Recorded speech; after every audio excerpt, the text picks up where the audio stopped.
They called her the box hauler, the pilot who flew supplies while real warriors fought wars. But on one scorching night in a forgotten corner of the world, when 200 lives hung in the balance and every decorated officer in the room had run out of answers, the woman they overlooked became the only one who could save them all. This is her story. The temperature inside the operations tent had climbed past 95 degrees, but it wasn't the heat making everyone sweat. It was 2:47 a.m. in Kandahar province, and time was running out. Major Sarah Chun stood at the edge of a folding table covered in satellite photos, tactical maps, and half-empty coffee cups. Around her, a dozen officers argued in overlapping voices, each one louder than the last. The generator outside coughed and sputtered, making the overhead lights flicker like a dying heartbeat. On the wall, a digital clock counted down in red numbers. 4 hours and 13 minutes until sunrise. 4 hours and 13 minutes until the executions would begin. 200 civilians, teachers, aid workers, local translators were trapped inside a school compound 15 miles north. The enemy had fortified every entrance, placed snipers on the roof, and rigged the hallways with improvised explosives. Every road leading to the building was mined. Every approach was covered by machine gun nests. And they'd made their demand crystal clear: withdraw all foreign forces from the region by dawn, or start sending bodies home in bags. Colonel Marcus Hardwick slammed his fist on the table, making a water bottle jump. We go in heavy. Armored convoy. Breach the south wall. Overwhelm them with firepower. That's suicide.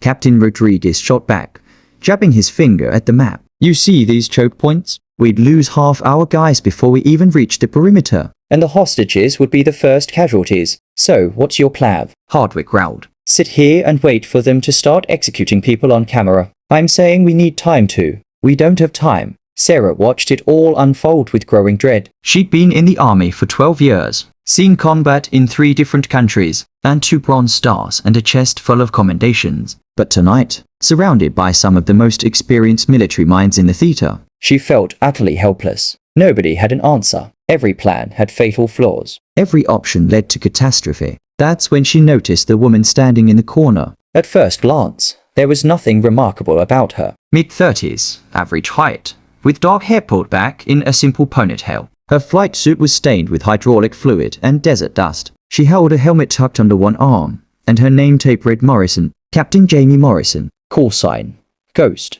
Sarah had seen her around the base over the past few weeks, usually walking between the flight line and the maintenance hangar, sometimes grabbing food from the chow hall after everyone else had finished. She flew helicopters, supplies mostly, fuel runs, equipment transfers, the unglamorous work that kept the base running but never made headlines. Morrison hadn't said a word since the briefing started. She just stood there, eyes moving methodically across the maps and satellite images, absorbing every detail with an intensity that seemed out of place for someone who wasn't part of the tactical planning team. Sarah turned back to the argument. It was getting worse. As supporters of the table, someone was saying, too much risk of collateral damage. What about a negotiation team? They already shot our last envoy. Then we. Excuse me. The voice was quiet, but it cut through the chaos like a blade. Everyone turned. Morrison had stepped forward, her eyes fixed on the satellite image taped to the wall. I can get them out. For a moment, nobody moved. Then Colonel Hardwick let out a sharp laugh. You can what? Morrison didn't flinch. She walked to the table and pointed to a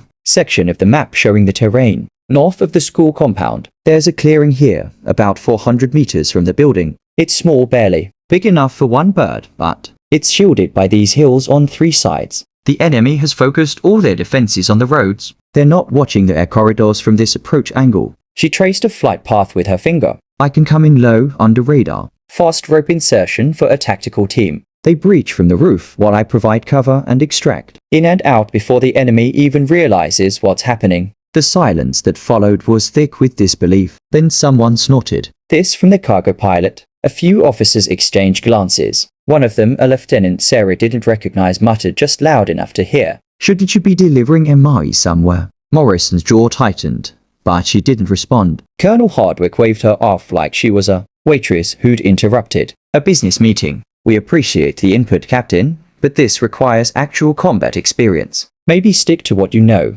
Morrison stood there for another moment, her face unreadable. Then she stepped back without another word. The officers returned to their argument, but Sarah kept watching Morrison, and she noticed something. The captain's eyes hadn't left the map. She was still working the problem, running calculations in her head, analyzing angles and distances with the kind of focus Sarah had only seen in veteran snipers. Whoever this woman was, she wasn't just some supply pilot. Outside, a burst of gunfire echoed across the compound. Someone shouted into a radio. The clock on the wall ticked down. 3 hours and 58 minutes. Sarah found Morrison an hour later, sitting alone outside the maintenance hangar. The captain was bent over a handheld tablet, stylus moving across the screen as she sketched flight trajectories and wind calculations. A half-eaten protein bar sat forgotten beside her. Captain Morrison. Morrison looked up, then stood quickly. Ma'am. At ease, Sarah sat down on the bench beside her. I wanted to ask you about your plav, the one you mentioned in the briefing. Morrison's expression didn't change. With respect, ma'am, I don't think anyone's interested in hearing more from the box hauler. There was no bitterness in her voice. Just simple, tired fact.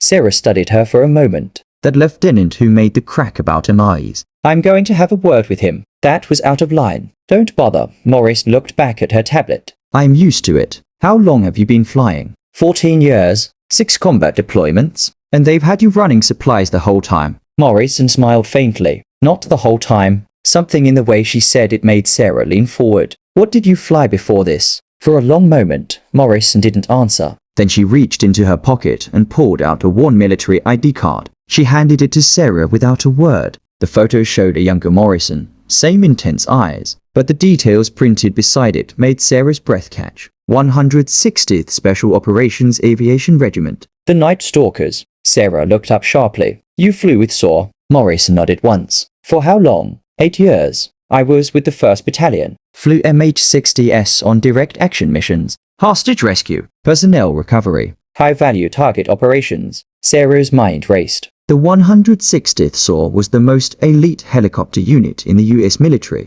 They were the pilots who'd flown SEAL Team 6 into Bin Laden's compound. The ones who inserted Delta Force behind enemy lines in operations that never made the news. And Morrison had been one of them. Why didn't you say anything in the briefing? Morrison shrugged. Would it have mattered? Sarah wanted to argue, but she couldn't. Morrison was right. The moment those officers saw a woman in a flight suit, they'd made their assumptions. Nothing she said would have changed their minds. Walk me through your plaid, Sarah said quietly. Morrison pulled up a detailed topographical map on her tablet. The school compound is here. Enemy has fortified positions on all 4 sides, with overlapping fields of fire covering every ground approach. But they're not expecting an aerial insertion because the conventional wisdom says there's no suitable LZ within 5 miles. She zoomed in on a patch of terrain north of the building. Except there is this clearing. It's tight maybe 30 meters across and it's surrounded by rocky hills that make a standard approach impossible.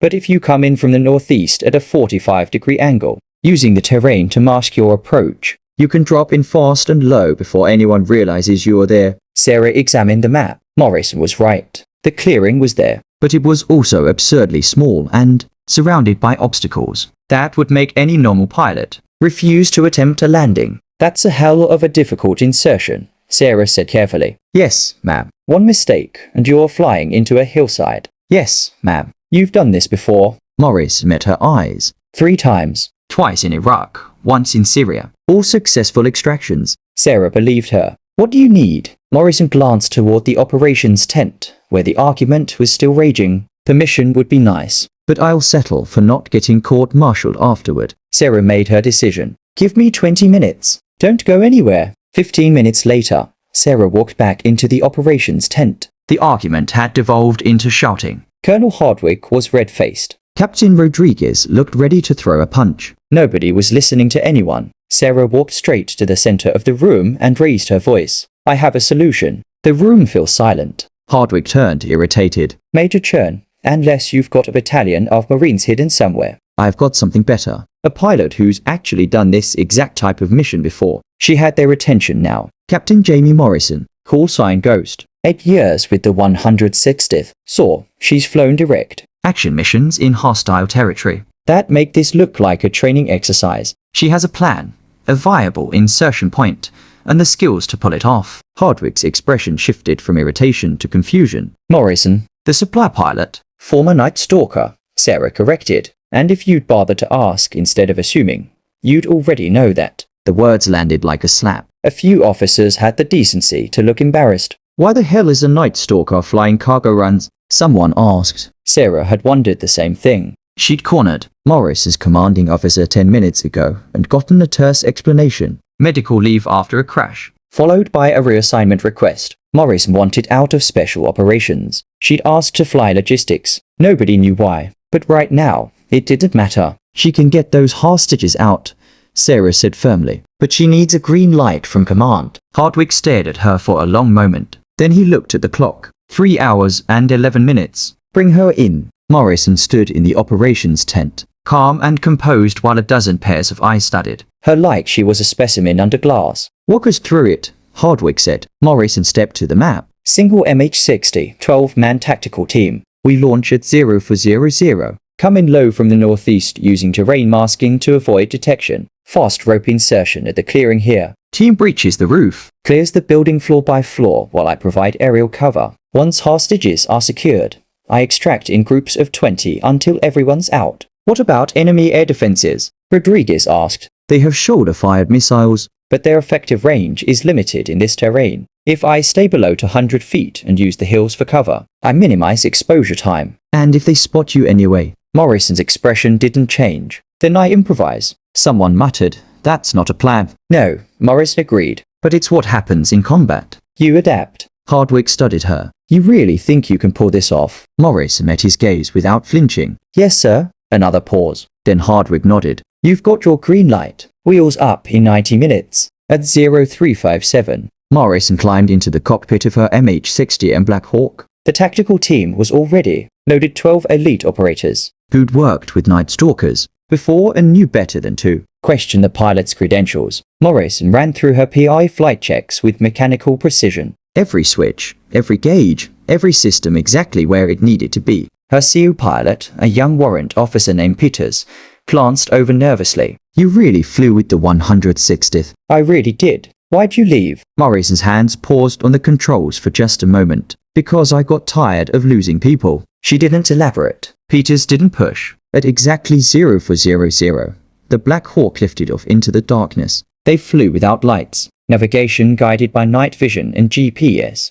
Morrison kept them low dangerously. Low skimming over desert terrain at 120 knots. The world outside was a blur of green-tinted shadows. Hills rose and fell like ocean waves. Morrison threaded through them with practiced ease, adjusting altitude and heading with tiny movements of the controls. Peters watched in awe. He'd never seen anyone fly like this. Contact. One of the gunners called out. Enemy patrol. 2 o'clock. Morrison banked hard left, dropping another 20 feet and slipping behind a ridgeline. They held their breath as the patrol passed, oblivious to the helicopter ghosting through the darkness 50 meters away. Clear, the gunner confirmed. Morrison brought them back on course. The school compound appeared ahead, a dark shape silhouetted against the night sky. Morrison could see the enemy position's muzzle flashes from guard posts, the faint glow of cigarettes on the roof. She adjusted her approach, swinging wide to the northeast. LZ in sight, she said quietly. 30 seconds. The clearing appeared exactly where she'd calculated, small, tight, surrounded by rocks and uneven terrain. Peters swallowed hard. That's really small.